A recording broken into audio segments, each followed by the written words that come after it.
Assalamualaikum warahmatullahi wabarakatuh.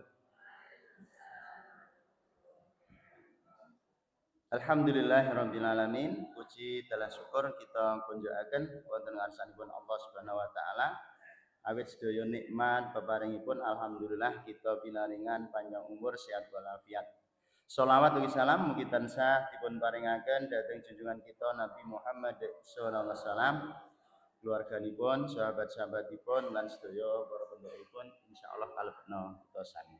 Bapak Ibu, saderengipun kita mangke midhangetaken penyanipun Bapak Ustadz Seneng Widodo, monggo kita tadarus rumiyin. Titi wedal menika surat Al-Qari'ah nggih.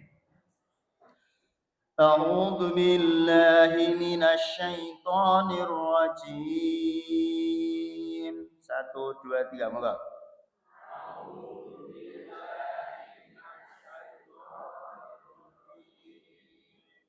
Bismillahirrahmanirrahim.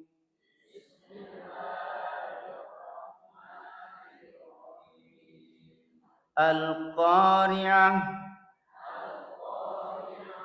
Mal Qari'ah. Wa ma adraka mal Qari'ah.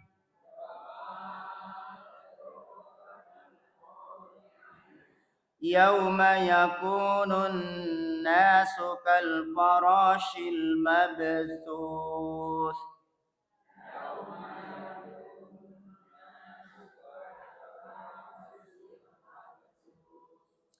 Wa takunul jibalu kal ihnil manfush.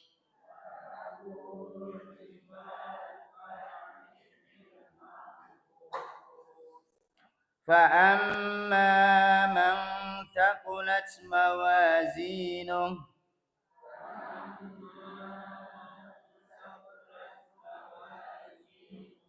fa huwa fi 'ishatir radiyah.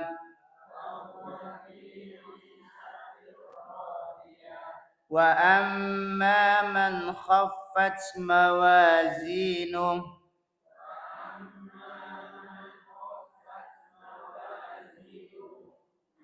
lawang suli mawazinu bukan mawazinu bukan ya lawang suli wa amma man khaffat mawazinu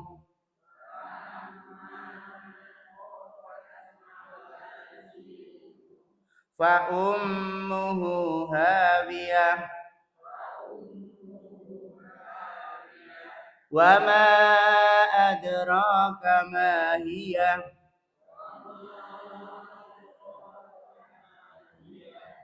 narun hamiyah. Niki ingkang napa dipun contokaken anggenipun maos yang panjang dipanjangkan, yang pendek dipendekkan, yang yo sing ora muni yo ora.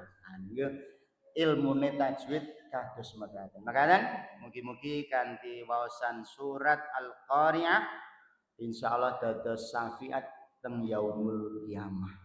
Makaten Assalamualaikum warahmatullahi wabarakatuh.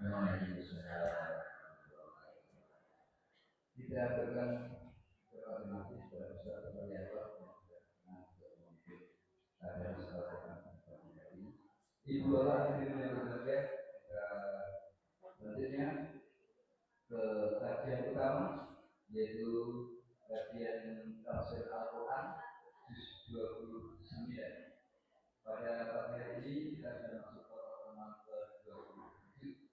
Kepada yang terhormat Ustaz Muhammad Syedi, Bapak Ustaz Bapak.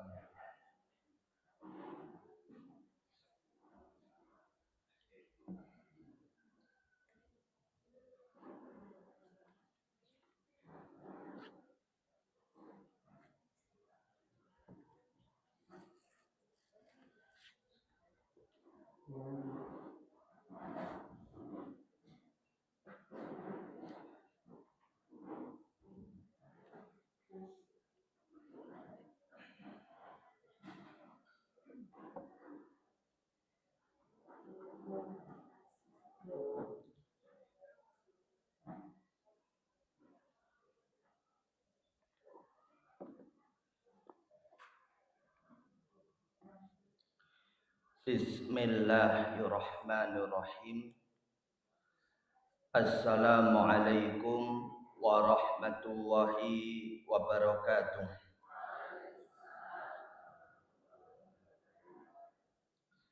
Alhamdulillahi rabbil alamin. Wassalatu wassalamu ala Rasulillah wa ala alihi wa sahbihi ajma'in. Amma ba'd. Allahumma inna nas'aluka ilman nafi'a wa rizqan thayyiba wa amalan muttaqabbala. Bapak Ibu jamaah pengajian rahimakumullah. Alhamdulillah kembali kita bersyukur kepada Allah Subhanahu wa taala atas segala limpahan nikmat yang telah Allah Subhanahu wa taala karuniakan kepada kita. Salawat dan salam semoga senantiasa Allah curahkan kepada Nabi kita yang mulia, Nabi Muhammad sallallahu alaihi wasallam. Sebelum kita melanjutkan pengajian kita mengkaji tafsir dari surat Al-Mulk, saya kembali mengingatkan Bapak Ibu sekalian untuk membersihkan hati sebelum masuknya bulan Ramadan. Jadi jamaah rahimakumullah, sebelum datangnya bulan Ramadan, kita perlu membersihkan hati kita. Karena orang yang hatinya dipenuhi dengan noda-noda maksiat, maka dia akan malas ibadah. Ibadah akan terasa berat baginya. Bahkan ketika dia mengerjakan berbagai macam ibadah, terasa jenuh, membosankan. Imam Ibnul Qayyim rahimahullah dalam kitab Ad-Da' wa Dawa, beliau mengatakan wa minha hirmanu ta'ah. Di antara dampak buruk maksiat adalah terhalangnya seseorang dari ketaatan. Dan cara membersihkan hati kita dari noda-noda maksiat yaitu dengan taubat dan istighfar. Maka menjelang Ramadan kita perlu memperbanyak taubat, perlu banyak istighfar. Di dalam sebuah hadis yang diriwayatkan oleh Imam At-Tirmizi dan Ibnu Majah, beliau Rasulullah sallallahu alaihi wasallam bersabda, "Innal 'abda idza akhta'a khati'atan nukitat fi qalbi nuktatun sauda." Sesungguhnya seorang hamba apabila melakukan perbuatan maksiat, maka akan dititikkan dalam hatinya satu titik hitam. Fa idza huwa naza'a wastaghfara wa taba sukila qalbu. Jika dia meninggalkan maksiat itu, memohon ampun kepada Allah, istighfar dan bertaubat, hatinya akan dibersihkan. Maka sekali lagi Bapak Ibu, mari menjelang Ramadan ini kita banyak istighfar, banyak taubat. Sehingga harapannya kita menyambut Ramadan dalam kondisi hatinya bersih. Karena kalau hati kita bersih, nanti kita ibadah semangat. Ibadah terasa lezat. Bapak Ibu yang dimuliakan oleh Allah, sekarang kita lanjutkan pengajian kita mengkaji tafsir surat Al-Mulk. Sekarang kita bahas ayat yang ke-29. Allah Ta'ala berfirman, Qul huwar rahmanu amanna bihi. Katakanlah, dialah Allah yang maha penyayang. Kami beriman kepadanya. Wa alaihi tawakkalna. Dan kepadanya lah kami bertawakal. Fasata'lamuna man huwa fi dhalalim mubin. Kelak kamu akan mengetahui siapa yang berada dalam kesesatan yang nyata. Ayat ini menjelaskan kepada kita beberapa perkara. Yang pertama, kita wajib bertawakal hanya kepada Allah semata. Kita wajib bertawakal hanya kepada Allah semata. Allah Ta'ala berfirman, wa alaihi tawakkalna. Dan kepada Allah lah kami bertawakal. Syekh Abu Bakar Jabir Al-Jazairi rahimahullah di dalam kitab Aisarut Tafasir tatkala menafsirkan ayat ini, beliau mengatakan, min hidayatil ayat, di antara pelajaran ayat ini, wujubut tawakkul ala Allah azza wa jal ba'dal iman. Kewajiban bertawakal kepada Allah setelah beriman. Jadi kita semuanya ini Bapak Ibu wajib bertawakal kepada Allah. Jamaah rahimakumullah, kita bahas keutamaan tawakal. Di antara manfaat dan keutamaan tawakal kepada Allah, yang pertama, dicintai Allah. Orang yang senantiasa bertawakal kepada Allah akan dicintai oleh Allah. Allah berfirman di dalam Quran surat Ali Imran ayat 159. Kata Allah Ta'ala, innallaha yuhibbul mutawakkilin. Sungguh Allah mencintai orang yang bertawakal. Kalau Bapak Ibu pengen dicintai oleh Allah, maka Bapak Ibu harus senantiasa bertawakal kepada Allah. Kemudian di antara manfaat dan keutamaan tawakal yang kedua, selalu dicukupi oleh Allah. Selalu dicukupi oleh Allah. Seorang hamba yang hanya bergantung kepada Allah dalam setiap kondisi akan ditolong, dijaga, dibela, dan dicukupi kebutuhannya oleh Allah. Allah berfirman di dalam Quran surat At-Tolaq ayat nomor 3. Kata Allah Ta'ala, wa ma yatawakkal 'ala Allah fahuwa hasbuh.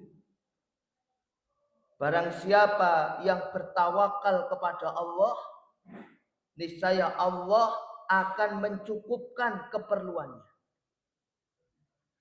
Kalau kita bertawakal kepada Allah, maka Allah akan tolong kita, jaga kita. Allah akan mencukupi kebutuhan-kebutuhan kita. Kemudian di antara manfaat dan keutamaan tawakal yang ketiga, masuk surga tanpa hisab. Masuk surga tanpa hisab. Disebutkan dalam hadis riwayat Imam Bukhari, Imam Muslim, dari sahabat Imran bin Husain bahwa Nabi SAW bersabda, 70.000 umatku akan masuk surga tanpa dihisab. Jadi ada 70.000 umat Nabi yang masuk surga tanpa hisab. Kira-kira Bapak Ibu katut mboten?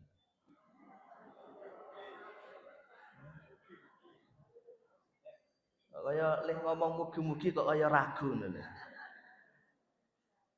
Karena saingan kita sahabat Abu Bakar, Umar, Utsman, Ali, Muawiyah. Belum lagi nanti generasi tabi'in. Sampai para ulama kita, Imam Syafi'i, Imam Ahmad. Ya, sampai Bapak Kiai Haji Dahlan itu jadi saingan kita juga. Para sahabat bertanya, siapa mereka wahai Rasulullah? 70.000 orang yang masuk surga tanpa hisab, tanpa adab. Nabi menyebutkan ciri-ciri mereka. Kata beliau, humul ladzina la yastarqun. Mereka adalah orang yang tidak meminta diruqyah. Orang yang tidak meminta diruqyah. Wala yatatoyyarun. Tidak melakukan tatoyur. Wala yaktawun. Dan tidak berobat dengan cara kain. Nanti saya terangkan apa itu pengobatan dengan cara kain. Wa ala rabbihim yatawakkalun. Dan hanya kepada Rabb mereka bertawakal. Di dalam hadis yang mulia ini dijelaskan 4 sifat orang yang masuk surga tanpa hisab, tanpa adab. Sifat yang pertama, tidak pernah minta diruqyah. Meminta untuk diruqyah, ini hukumnya boleh, Pak. Akan tetapi, kalau kita kok minta diruqyah, maka kita akan kehilangan kesempatan masuk surga tanpa hisab. Mungkin masuk surga, tapi dengan dihisab. Oleh karenanya jamaah rahimakumullah, kalau kita sakit atau mungkin qadarullah kena gangguan jin, gangguan sihir, maka sebisa mungkin jangan minta diruqyah. Pak Ustadz, tolong ruqyah saya. Lha napa? Kula kena gangguan jin. Orang yang minta diruqyah, dia kehilangan kesempatan masuk surga tanpa hisab. Adapun meruqyah orang, maka ini dibolehkan, bahkan dianjurkan. Maka orang yang meruqyah, dia tidak kehilangan kesempatan masuk surga tanpa hisab, tanpa adab. Yang kehilangan kesempatan itu orang yang minta diruqyah. Makanya di dalam hadis riwayat Imam Muslim, tatkala ada seseorang bertanya kepada Nabi, ya Rasulullah arqi, wahai Rasulullah, apakah boleh aku meruqyah? Maka Nabi jawab, manis tata'a minkum ayan fa'ahahu falyaf'al. Barang siapa yang mampu untuk memberi manfaat kepada saudaranya, maka lakukan. Ya, kalau bapak-bapak, ibu-ibu bisa meruqyah, enggak apa-apa, lakukan. Saya dulu sering Bapak Ibu bantu beberapa jamaah yang kena gangguan jin. Ada yang kena santet, macam-macam. Tapi sekarang saya pun pensiun. Capek, Pak. Capek. Apalagi kalau nanti jadi praktisi rukyah niku ora ono lirene, Pak. Ora promosi ning gedhok tulare cepet.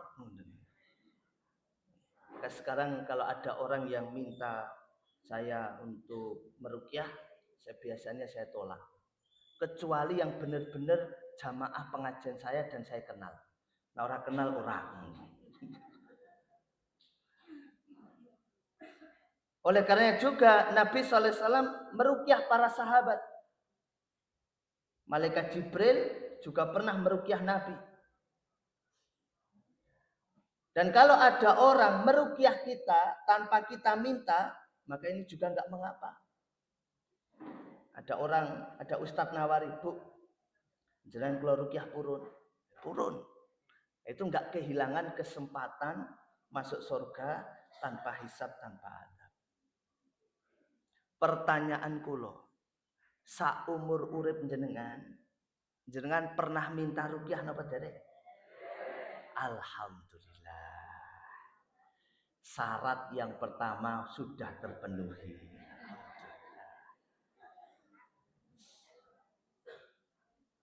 Syarat yang kedua, agar menjadi golongan orang yang masuk surga tanpa hisab, tanpa adab, tidak pernah meminta dikai. Tidak pernah meminta dikai. Yakni diobati dengan cara menempelkan besi yang sangat panas kepada bagian tubuh yang sakit. Meminta dikai ini hukumnya boleh. Akan tapi kalau kita ingin masuk surga tanpa hisab, jangan meminta dikai. Kalau di Indonesia jarang, Pak, ada pengobatan kai kayak gini. Tapi kalau di daerah Timur Tengah masih ada sampai sekarang. Jadi pengobatannya itu, Pak, ada besi dipanaskan, Pak, terus makin ditempelkan di bagian yang sakit, Pak.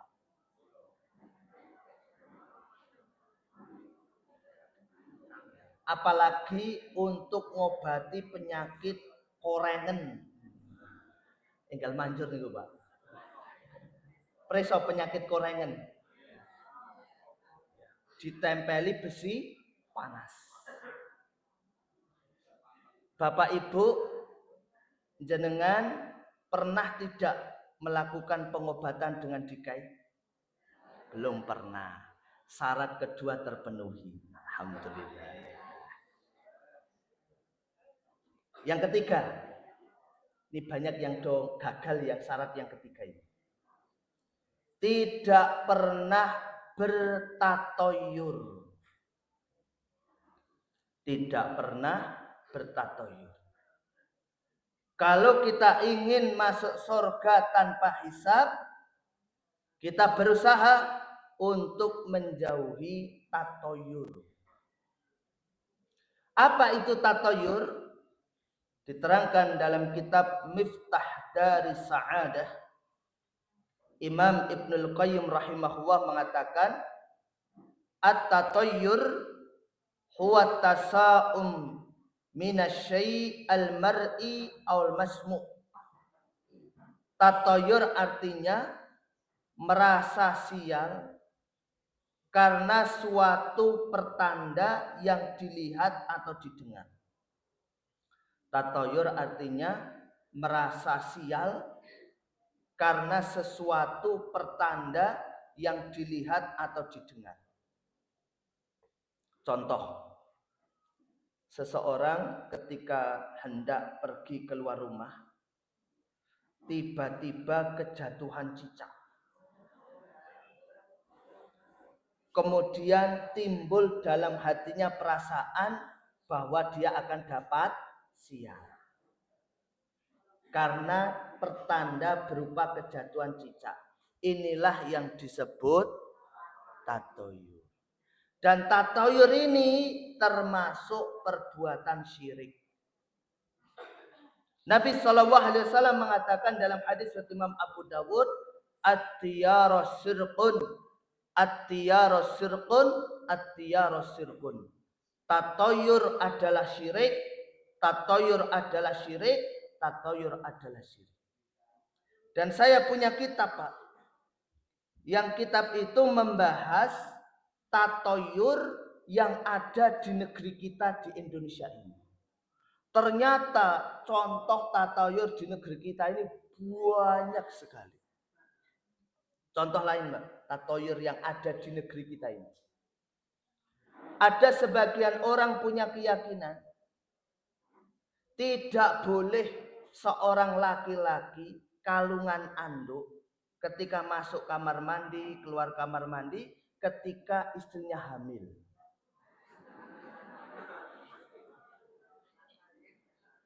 Karena diyakini nanti khawatirnya anaknya kelilet tali pusar.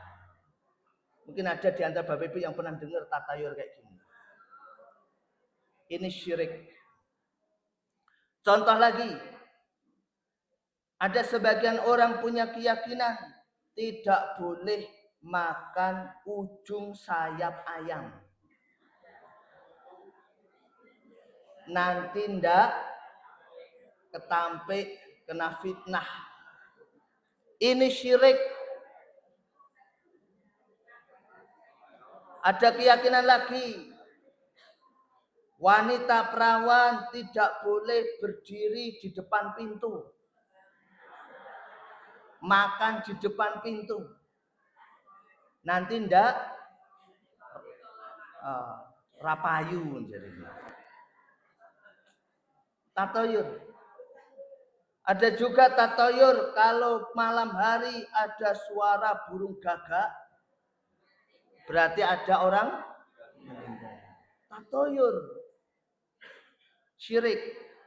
Contoh lagi, ada keyakinan kalau hari itu adalah hari meninggalnya salah satu keluarga, hari Nas, maka nggak boleh melakukan aktivitas besar. Ada masyarakat yang punya keyakinan kayak gitu? Ini syirik ini. Tatoyur. Ada juga yang punya keyakinan angka 13 angka sial. Makanya di negeri kita ini banyak sekali kita jumpai hotel yang tidak mencantumkan kamar nomor 13. Adanya 12A, 12B, terus 14. Bahkan saya pernah lihat pembangunan gedung. Itu gedungnya itu belum jadi, tapi sudah dikasih nomor lantainya. Nomor 1, nomor 2, 3, terus setelah angka 12 langsung 14. Iki arsitek pinter nih nak ngitung kok ora pinter. Kan harusnya bar 12 pinten? 13 enggak ada. Maka jalan kalau naik gedung di negeri kita ini, naik lift, golek lantai 13 enggak ketemu. Beda kalau di Saudi ada. Kursi pesawat enggak ada kalau yang maskapai negeri kita ini yang 13. Karena punya keyakinan angka 13 bawah tatoyur. Ada juga kaum muslimin yang punya keyakinan bulan Muharram, bulan Syura, bulan makanya dong nggak berani ngadakan pernikahan di bulan Muharram, bulan Syura. Nanti kalau nikah akan terjadi kecelakaan di salah satu pasangan, rumah tangganya berantakan, terlilit utang.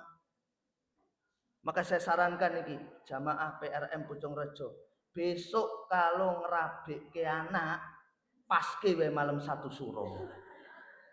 Insya Allah nggak terjadi apa-apa. Resepsinya tanggal 1 Muharram.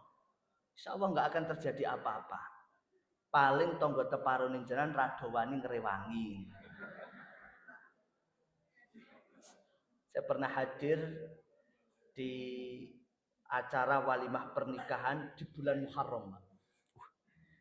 Salut saya, jamaah saya berani mengadakan walimah nikah di bulan Muharram. Bahasan saya tanya-tanya, oh ini cuman walimahnya toh, nak ijab kabule ya bukan di bulan Muharram. Tetap nggak berani. Ini termasuk tatoyur. Jenengan seumur hidup pernah nggak tatoyur? Belum, alhamdulillah. Syarat ketiga terpenuhi. Syarat yang keempat, ini yang sesuai tema kita, bertawakal kepada Allah. Jadi kalau kita ingin masuk surga tanpa hisab, kita berusaha untuk senantiasa bertawakal kepada Allah. Kemudian jamaah rahimakumullah, di antara manfaat dan keutamaan tawakal yang keempat, melapangkan rezeki. Orang kalau dia dalam masalah mencari rezeki, bertawakal kepada Allah, pasrah kepada Allah, maka Allah akan lapangkan rezekinya. Sampai-sampai dalam hadis riwayat Imam Ahmad derajatnya sahih, Nabi SAW bersabda, seandainya kalian bertawakal kepada Allah dengan sebenar-benarnya, pasti Allah akan menurunkan rezeki untuk kalian. Seperti Allah memberikan rezeki kepada burung. Burung pergi di pagi hari buta dalam kondisi lapar. Lalu kembali pada waktu petang dalam kondisi kenyang. Burung ini nggak pernah sekolah sampai S1. Burung ini nggak punya pekerjaan tetap, nggak pernah ngantor, nggak pernah ke pasar. Burung ini pagi hari dia keluar ikhtiar golek rezeki, tapi hati si burung pasrah kepada Allah. Dia yakin betul yang akan ngasih rezeki Allah. Dia yakin betul rezeki dia di tangan Allah. Maka dia berharap rezekinya kepada Allah. Dia pasrahkan urusan rezekinya kepada Allah. Maka pulang kenyang. Maka nggak ada burung kelaparan. Justru ketika burung itu ditangkap manusia, dikurung, malah kelaparan. Karena bertawakalnya bukan kepada Allah lagi, kepada manusia. Ngandalke manusia.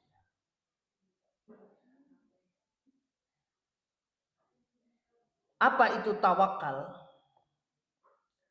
Orang itu dikatakan bertawakal manakala dia mengerjakan dua hal. Orang itu dikatakan bertawakal manakala mengerjakan dua hal. Yang pertama, hatinya bersandar kepada Allah. Hatinya pasrah total kepada Allah. Yakin kepada Allah. Yang kedua, mengambil sebab-sebab yang diperbolehkan syariat. Yang kedua, mengambil sebab-sebab yang diperbolehkan syariat atau disebut ikhtiar. Contoh Pak Bu,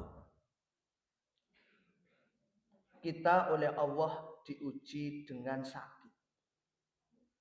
Bagaimana cara bertawakal kepada Allah ketika sakit? Ya kita berobat. Kita pergi ke dokter, ke klinik, ke rumah sakit, ikhtiar untuk berobat. Hati kita bersandarnya kepada Allah. Kita pasrahkan urusan kesembuhan kita kepada Allah. Kita yakin bahwa yang menyembuhkan siapa? Allah. Ikhtiar itu hanya sebab. Minum obat itu hanya sebab. Yang menyembuhkan Allah. Makanya ketika kita sudah ikhtiar, jangan lupa berdoa. Berdoa itu adalah bentuk kita bergantung kepada Allah. Tapi kebanyakan manusia itu dia hanya berikhtiar, tapi nggak bersandar kepada Allah, nggak doa kepada Allah. Padahal kalau kita mau berdoa sama Allah, berusaha berdoa, pasti nggak akan kecewa kita. Nggak akan kecewa. Banyak sekali perkara-perkara Pak, yang mana ketika kita sudah pasrah total sama Allah, Allah mudahkan meskipun ikhtiar kita hanya sepele. Ada kisah Pak Bu, ini kisahnya ini bener mboten. Kalau nggak punya akses untuk ngecek kebenarannya. Ada orang cerita begini, ada seseorang simbah-simbah ini berobat ke dokter. Setelah berobat dicek, dikasih resep oleh dokter. Terus dikasihkan simbah itu.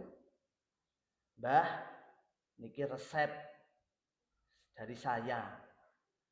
Mangkin obate niku jenengan unjuk 3 kali sehari. Sebelumnya digerus riyen obate. Nah, simbah niku ra mudeng. Nak resep dokter niku engko goleke ning apotek obate. Ngertine ya kuwi obate. Akhirnya bener niku. Resep sang dokter niku digerus diunjuk. Tapi simbah ini benar-benar pasrah total kepada Allah. Yakin Allah akan menyembuhkan dia. Dia berharap sembuh kepada Allah. Dia doa merengek kesembuhan kepada Allah. Sembuh. Masya Allah. Obatnya kertas loh niku.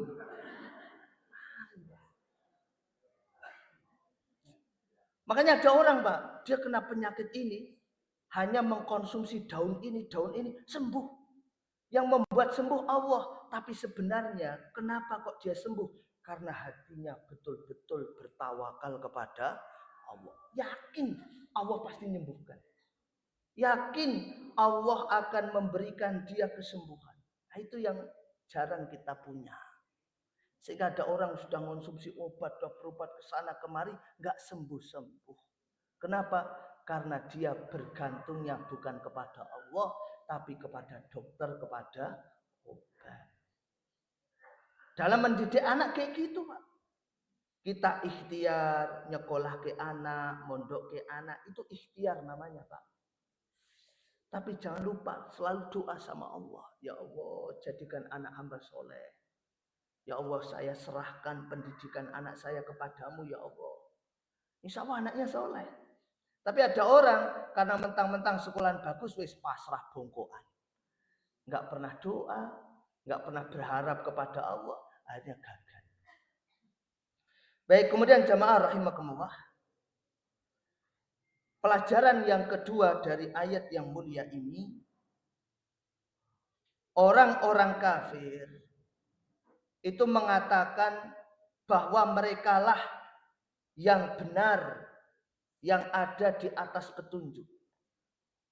Sedangkan Rasulullah SAW yang ada di atas kesesatan. Dan semua agama di dunia ini, Pak, mereka ngeklaim agama mereka lah yang paling benar. Orang Nasrani, mereka meyakini mereka lah yang akan masuk surga. Orang Yahudi meyakini mereka lah yang akan masuk surga. Adapun kita orang Islam yang akan masuk neraka. Jadi semua agama mengeklaim dirinya yang paling benar. Demikian pula orang-orang kafir di zaman Nabi ngeklaim diri mereka yang paling benar, Nabi Muhammad sesat.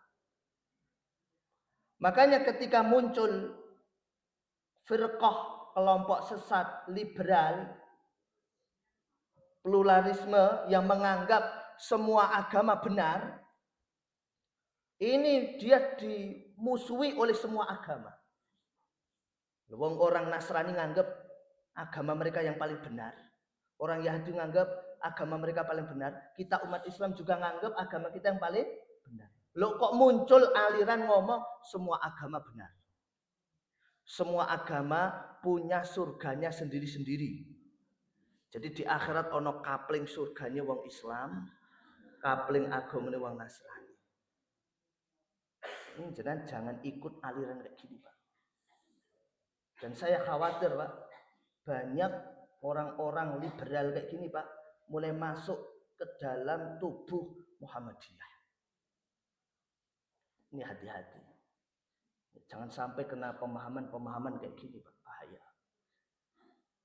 Maka pada hari kiamat nanti Allah akan tunjukkan siapa di antara manusia ini yang jalannya lurus, siapa yang jalannya sesat. Tentu kita meyakini yang berada di atas kebenaran adalah Rasulullah Shallallahu Alaihi Wasallam. Makanya Bapak Ibu jenengan berusaha mati dalam kondisi Islam. Pokoknya apapun yang terjadi Islam. Allah mengatakan dalam ayat ini fasata'lamuna man huwa fi dhalalim mubin. Kelak kamu akan mengetahui siapakah yang berada dalam kesesatan yang nyata. Dalam kitab Aisarut Tafasir, Syekh Abu Bakar Jabir Al-Jazairi tatkala menafsirkan ayat ini beliau mengatakan fasata'lamuna fi yaum ma man huwa fi dhalal wa man huwa ala siratim mustaqim.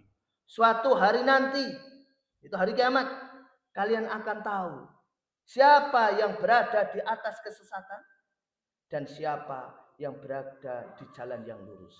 Ketika orang-orang kafir ngomong sama Nabi, kami yang benar, kamu yang sesat. Nabi jawab, besok pada hari kiamat kita buktikan siapa yang benar, siapa yang sesat. Dan kita bersyukur kepada Allah, Allah jadikan kita sebagai pengikut Nabi Muhammad SAW. Ini nikmat yang mahal. Baik, kita lanjutkan ayat yang terakhir 30. Ben katam sekalian. Nah, katam nyembelih pitik. Yang pondok-pondok riyen ngoten niku nak kataman nyembelih pitik ke makan-makan. Allah berfirman, "Qul ara'aitum in asbaha ma'ukum khawran fama ya'tikum bima'in ma'in."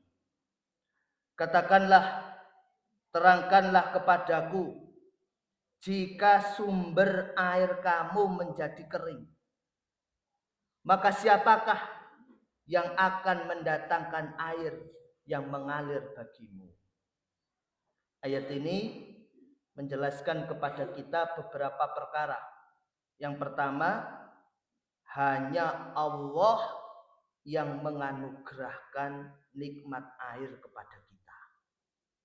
Hanya Allah yang menganugerahkan nikmat air kepada kita. Yang menjadikan sumur kita mengeluarkan air siapa? Tukang sumur atau Allah? Allah. Yang menjadikan muntilan ini airnya mudah siapa?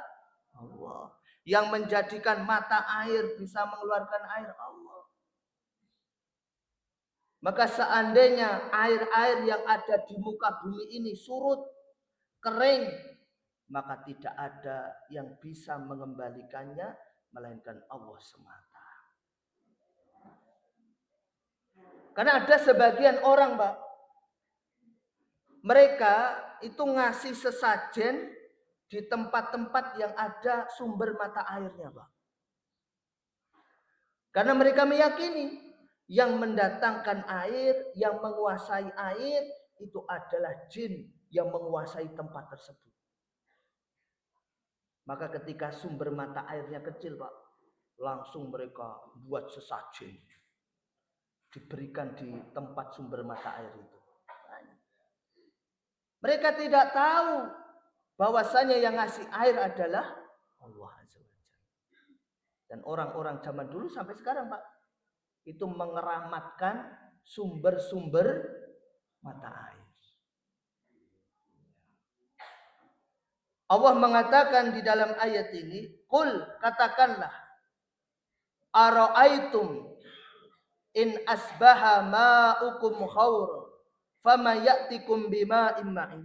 Terangkan kepadaku, jika sumber air kamu menjadi kering, maka siapakah yang akan mendatangkan air yang mengalir bagimu?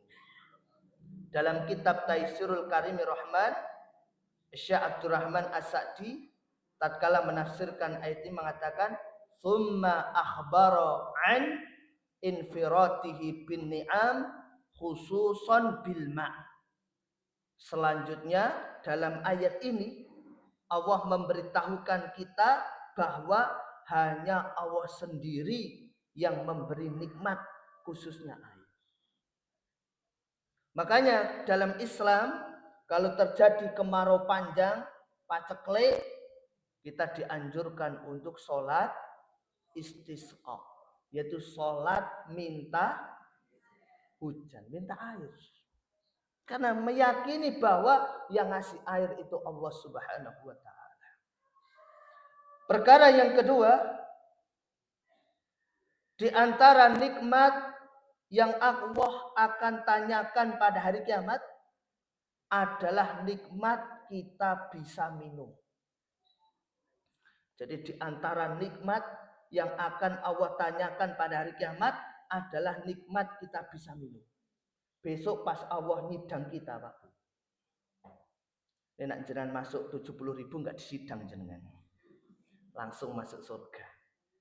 Ketika kita disidang oleh Allah, Pak, Allah akan tanya, kamu dulu bisa minum teh sekian tahun, manis, sudah syukur belum?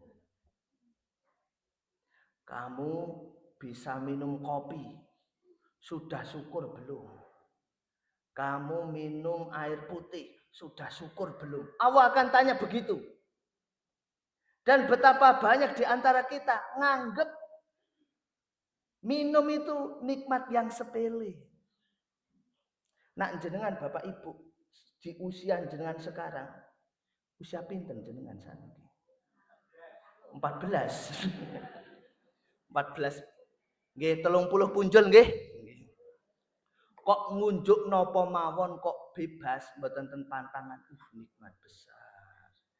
Teh manis oke, kopi oke, jus oke, wah. Ronde oke, wah. Dawet napa meneh.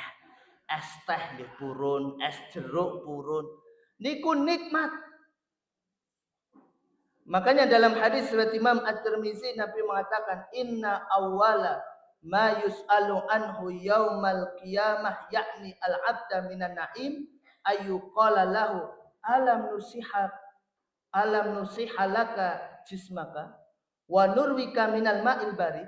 Sungguh nikmat yang akan ditanyakan pada hamba pertama kali pada hari kiamat kelak adalah ditanya, bukankah kami telah memberikan kepadamu badan yang sehat dan juga telah memberikan kepadamu air yang menyegarkan. Maka kita dianjurkan minimal kalau selesai minum itu mengucap ingat, setiap minum, bukan selesai minum, bismillah. Telan, alhamdulillah. Minum lagi. Bismillah, alhamdulillah. Bismillah, alhamdulillah. Kalau satu gelas itu ada 10 tegukan, maka yang ngucap berapa kali? 10 alhamdulillah. Apa susahnya ngucap alhamdulillah?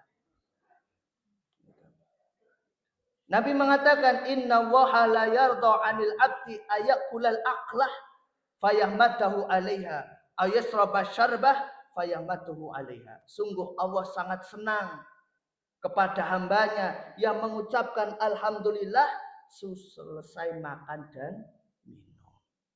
Dan jenengan kalau selesai minum kok ngucap alhamdulillah berarti jenengan ngamalkan surat Al-Mulk ayat 30 ini. Jangan meyakini bahwa air itu dari Allah Subhanahu wa Ta'ala. Alhamdulillah alladzi bi nikmatihi tatimmus shalihat. Kita sudah khatam surat Al-Mulk. Berapa kali pertemuan? 27. 27 itu berarti 2 tahun punjul. Masya Allah. Ini baru surat. Insya Allah selapan yang akan datang kita masuk surat Al-Qalam. Mudah-mudahan bermanfaat dan mohon maaf gak ada sesi tanya jawab. Saya sudah ditunggu jamaah di belakang ini. Subhanakallahumma wa bihamdika asyhadu an la ilaha illa anta astaghfiruka wa atubu ilaik. Wassalamualaikum warahmatullahi wabarakatuh. Waalaikumsalam warahmatullahi wabarakatuh. Kami nyatakan terima kasih kepada Ustaz Imam Ridho Asmiri, mendengarkan kajian tafsir Al-Quran di pagi hari ini. Di beberapa yang berbahagia kami sampaikan informasi-informasi berikut. Yang pertama, infak dari Ibu Bapak pada pagi ini terkumpul Rp2.905.000 dari Jakarta Bawah. Untuk kajian Sabtu yang akan datang akan hadir Ustaz Miftahudin, Ketua Pimpinan Cabang Muhammadiyah Mumfinah. Selanjutnya beberapa undangan pengajian Masjid Ahmadi